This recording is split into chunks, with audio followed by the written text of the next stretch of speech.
Welcome to Your Pathways to Wealth, the podcast where we explore what wealth truly means, because it's different for everyone. I'm Charles Massimo, and along with my partner, Peter Anastasian, we'll dive into strategies, stories, and insights that help you define, grow, and enjoy your wealth on your terms. So let's navigate this journey together. Join Charlie and Peter and their guest experts as they venture to help you continue to grow your wealth. Hi, everyone. Welcome back to Your Pathways to Wealth. My name is Charlie Massimo, and as always, I'm here with my co-host, Peter Anastasian. So, this weekend or the past weekend, there was such a hype around the sale of the Lakers by the Buss family, where they invested $67 million back in the 90s, and it returned a small $10 billion over that period. And the first thing, Peter, that struck me was that the first thing we did is, well, if you put the $67 million into the S&P 500 back then, what would it be worth today? And surprisingly, it's worth about $10 to $11 billion. And of course, it's not as sexy, front court seats, you get to hang out with some cool people, but there's no fuss, 67 million, easy 10 billion over 30 years or so. That's pretty remarkable. But the other thing that it struck Peter and I is that every real investor that has over $5 million should be treating their investments like their small family business. And that's something we talk to clients a lot about, Peter. Yeah, no, absolutely. And just getting back to that original headline, look, 67 million even back then was a lot of money, as we all know, but patience and discipline rewarded the investor at the end of the day. And that's always going to be the common theme.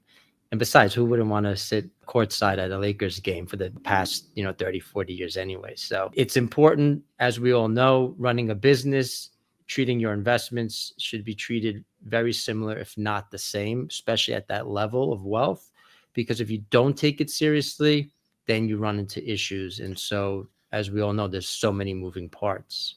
Yeah, and certainly we work with families that have 20, 30, or $40 million, and it truly is a small business. But even at the $5 million level, if you had a business, and just think about that, how few businesses actually get to $5 million in revenue? Not many in this country, believe it or not. But let's say if you did, you'd probably have a COO, you'd probably have a CFO, you have other team members or staff around you to help build that business.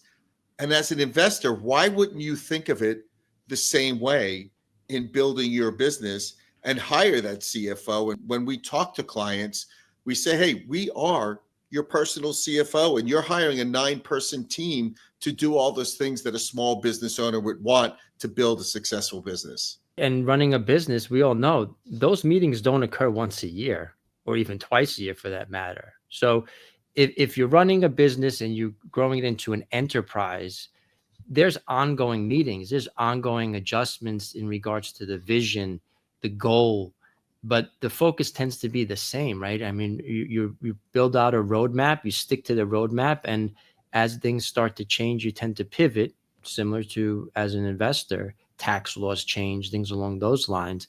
But the common core philosophy of having a straight discipline and saying no a lot of times is going to reward you. And again, it's building those team members around you. If you're a CEO and you get sick, you have a long-term disability, or you just go for an extended vacation, you have somebody back at your shop running it effectively that you trust, that you have confidence in, that you know is acting as if you would when you're not there. And again, thinking about your investments, it's really the same thing. And I know this sounds self-serving, but I honestly don't get do-it-yourselfers. Why would you want to take a small business and do it all by yourself? How many small businesses, $5 million, $10 million, $20 million businesses run all by themselves? Well, the reality is you can't.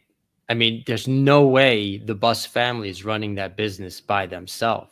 Absolutely not. As a matter of fact, you're the Buss family. In reality, you want to have a couple of meetings, during the week and then show up to your games. I mean, that's really the beauty of owning the business and being the leader of that business and having the support staff behind you to do all the heavy lifting. Why would you want to do everything on your own? It makes absolutely no sense to me. Yeah, and it is true. And I get the whole understanding or feeling of, well, I don't like to give up control of my investments. Well, nobody wants to give up control of their business, and nobody is saying you're giving it up. But what you're doing is you're delegating it away to those that you trust. Because again, the bus that they couldn't run this family or grow this business by themselves without trusted advisors around them. It's the same thing with your investing. And the other thing I would say is how many people have a business that's generating 5, 10, 15, $20 million in revenue and treat it part-time? Yeah, no, absolutely. And again, even getting back to the idea of control, it's so important. I think it really came to the forefront as you were speaking through it. Control is ownership, right? Control is ownership. If you own the business, you own your portfolio, you're in control. Now, the decisions that are occurring while you own it, certainly you delegate or can delegate. And the successful ones, that's what they do. They hire the professionals around them. But at the end of the day, you're not giving up any control because Yeah. you own your portfolio. Yeah. And that delegation is such an important word. And I would expect that if you interviewed some of the most successful people in the world, they would tell you one of the key reasons for their success is that they understood early on the importance of delegation. Now, that doesn't mean you delegate blindly. You delegate to people that you've vetted, that people have been with you for a while, that people have done it for a while, right? You're not going to give it to a kid just out of college, right? But for somebody who has the experience, you know that you can delegate it and you check in on them. Again, it's to Peter's point, you're always in control, but you're checking in on them, and it allows you to do other things to grow the business in other ways and to create that, I guess, balance between life and business, which so many of us want to try to accomplish. So again, trying to take this in is actually, I would say, hampering your growth. It's not expanding your growth. Yeah, look, everyone has a right to understand how things are happening, right? And why we're doing things the way that we do them. But then how granular do you really want to get? As with any business owner, you want to go from A to B, you have that vision, but do you really want to understand how the software works and who's programming the software to that degree? Or the software is allowing us to market and to generate more revenue? So that's where it comes down to the limitations of how much and how granular you want to get. And the more granular you want to get, the more you're sort of holding yourself back, because then you freeze up in making decisions. Yeah. And when you start a business, when you're $1 million business versus a $10 million business, your needs change. The people you need to surround yourself with change. Yes, there's always a sense of loyalty, and we get that. But again, as you grow, your needs grow, the people around you, their expertise has to change as well. And I would, again, think of you're investing the same way. What took you from 1 million to 5 may not get you from 5 to 10 or 10 to 20. And then think about, again, that shift to an income stream where now you've given up your business. How do I turn that into an income stream that lasts the rest of your life? And again, you may need different people around you to help you achieve that. Yeah, no, absolutely. And the other part of it has to do with cost, right? Let's face it. If you hire people, you hire professionals around you, there's a cost behind it. But there's also a cost of not hiring the right people around you and growing it and trying to do it all yourself. Some of the most successful people, some of the most successful clients we've had grew businesses, but they never grew it by themselves. They recognized that the fastest way and the best way to grow wealth and to grow their business was through partnerships and through creation and having all the specialists around them to help them move that vision forward. And that's what it comes to. And let's talk about cost and relate it to our fees. Let's just say hypothetically you have $10 million and we're charging you 1%. That's $100,000 a year, right? And you're getting 9 people that are working full time with 30 years of experience for you. How many businesses would love to hire 9 trusted people for $100,000 a year? It's just not happening. So again, you need to really think about, okay, what are you paying for? Certainly you want value in return, but you have to pay something to continue to grow. And then the other part is, what about when you can't grow it anymore? right? What about when you don't have the capabilities? Or what about when bad surprises in life happens and you're just not there to do it? Every successful business has a succession plan. So should every investment plan. Yeah, no, that's a great point. And I'd even want to clarify, it goes well beyond just our team of 9, right? It goes, Yeah. we have the support well beyond that. We have a trust department, we have an estate department, we have a tax division. So these are all the experts that we lean on to provide additional value to our clients. And those areas are never stagnant. There's always changes, as we've seen over the past, decade. There's been dramatic changes in estate laws, tax laws, and so on and so forth. So there's a value to keeping up with that. And then once you keep up with it, it's then capitalizing on those opportunities. It's not about capitalizing on market movements. It's about capitalizing on tax laws as well as estate laws to provide your family with additional wealth down into the future. Yeah, and it's so true. And kind of getting back to that whole succession planning, which is really important. I mean, why do so many family businesses fail? Because the patriarch never takes the time to really teach the next generation how to do it.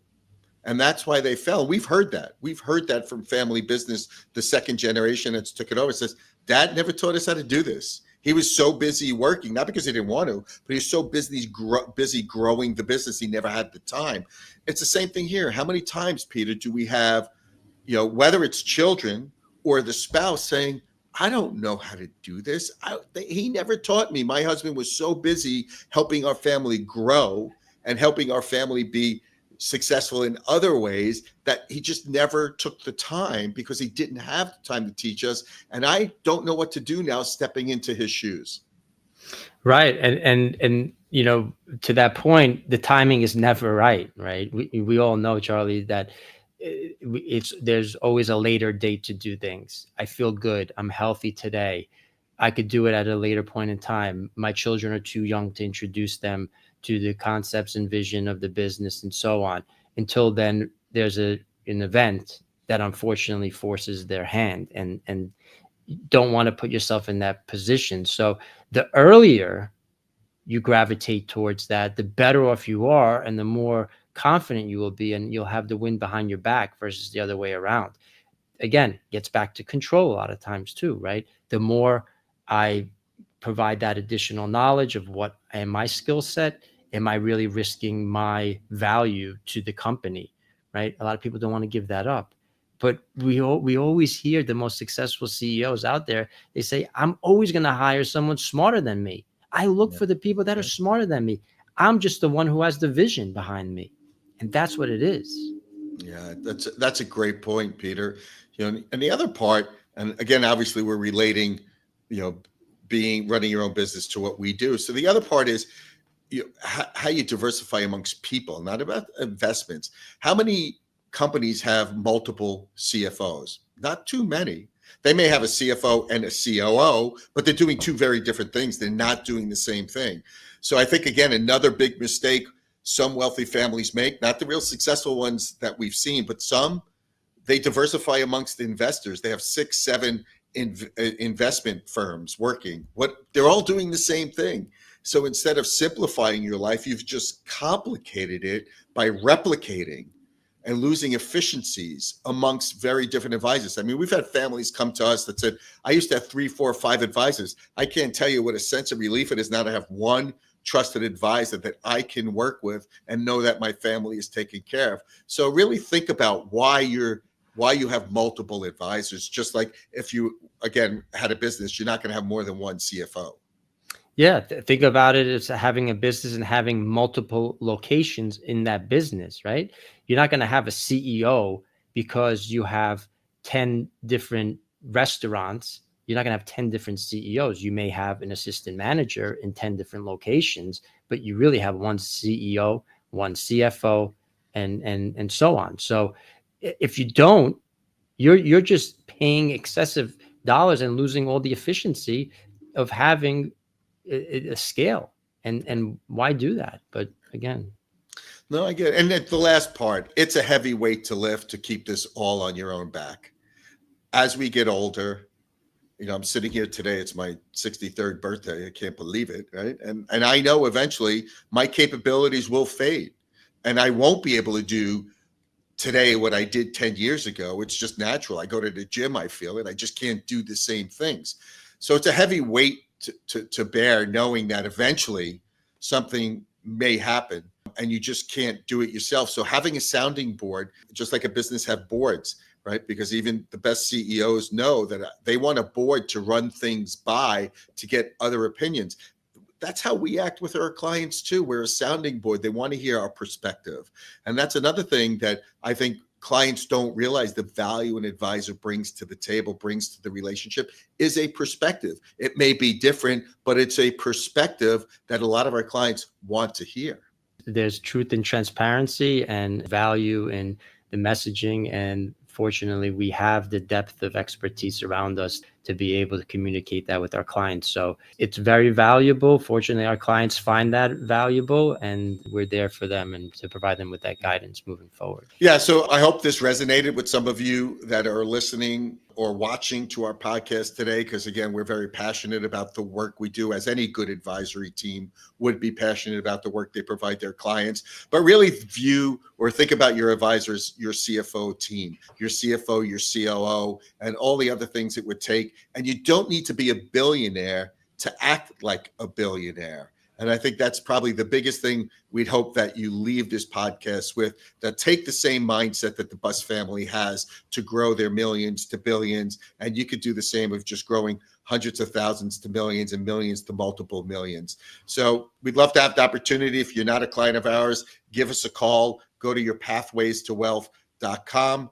Give us a shout out. Maybe we could sit down and talk about what a relationship with our team would look like. So as always, Peter and I appreciate you taking the opportunity. Please spread the word about our podcast, spread the word about our business, and we look forward to seeing you again on our next episode. To connect with Charlie or Peter, visit them at yourpathwaystowealth.com or call them 631-777-1030. That's 631-777-1030. The material and the opinions voiced are for general information only and are not intended to provide specific advice or recommendations for any individual or entity. To determine what is appropriate for you, please contact your financial professional.